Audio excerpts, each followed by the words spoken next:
NCERT biology में एक line mentioned है कि posterior pituitary is under direct neural regulation of hypothalamus. आइए इस लाइन का मतलब समझते हैं बच्चों। देखो बच्चों, सिंपल सीधी भाषा में अगर मैं कहूँ तो हाइपोथैलेमस पोस्टीरियर पिट्यूटरी को डायरेक्टली कंट्रोल करता है with the help of nerve fibres. आपको पता है ना कि हाइपोथैलेमस एंटीरियर पिट्यूटरी से कैसे इंटरेक्ट करता है? हॉर्मोन्स की मदद से इंटरेक्ट करता है। हाइपोथैलेमस के जो न्यूरोसेक्रेटरी सेल्स हैं, जिन्हें कि हम न्यूक्लियाई कहते हैं, इन न्यूक्लियाई की सेल बॉडी में हॉर्मोन्स प्रोड्यूस होते हैं। सेल बॉडी से ये हॉर्मोन्स एक्सॉन पर जाते हैं, एक्सॉन से नर्व एंडिंग्स पर जाते हैं, नर्व एंडिंग से फिर पोर्टल सर्कुलेशन में रिलीज होते हैं, फिर ये एंटीरियर पिट्यूटरी पर जाते हैं। जैसे ये हाइपोथैलेमिक हॉर्मोन्स एंटीरियर पिट्यूटरी पर एक्ट करते हैं, ये हॉर्मोन्स एंटीरियर पिट्यूटरी के सिक्रीशंस को रेगुलेट करते हैं।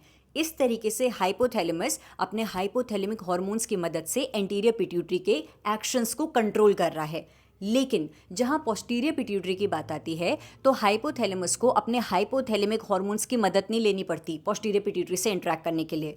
हाइपोथैलेमस और पोस्टीरियर पिट्यूटरी नर्व फाइबर्स की मदद से फिजिकली कनेक्टेड रहते हैं, तो डायरेक्ट कनेक्शन होता है इनके बीच। हाइपोथैलेमस को अपने हॉर्मोन्स को पोर्टल सर्कुलेशन में रिलीज करके उन हॉर्मोन्स को फिर पोस्टीरियर पिट्यूटरी के पास भेजने की कोई ज़रूरत नहीं है। जब हाइपोथैलेमस को पोस्टीरियर पिट्यूटरी को कोई कमांड देना होगा, वो डायरेक्टली न्यूरल सिग्नल्स भेज देगी। हाइपोथैलेमस के पास ना दो हॉर्मोन्स होते हैं, oxytocin and vasopressin. Hypothalamus in hormones को डायरेक्टली नर्व फाइबर्स की नर्व एंडिंग से डायरेक्टली पोस्टीरियर पिट्यूटरी के पास भेजता है और कहता है, पोस्टीरियर पिट्यूटरी तू मेरे हॉर्मोन्स को संभाल कर रख, जब मैं तुझे न्यूरल सिग्नल भेजूंगा तब तू मेरे इन हॉर्मोन्स को रिलीज कर देना। तुम कहोगे दी हॉर्मोन्स का रोल तो आ गया ना, आप तो कहते हो हॉर्मोन्स का कोई रोल नहीं है। बच्चों, हाइपोथैलेमस ने जो ये हॉर्मोन्स पोस्टीरियर पिट्यूटरी के पास भेजे हैं, इसलिए नहीं भेजे कि वो पोस्टीरियर पिट्यूटरी के एक्शन को कंट्रोल कर सके, स्टोर करने के लिए भेजे हैं हॉर्मोन। और इन हॉर्मोन्स को भी पोर्टल सर्कुलेशन की मदद से नहीं भेजा, डायरेक्टली नर्व एंडिंग्स ने उन हॉर्मोन्स को पोस्टीरियर पिट्यूटरी के पास सेंड कर दिया। पोस्टीरियर पिट्यूटरी ने इन हॉर्मोन्स को संभाल कर रखा। जैसे ही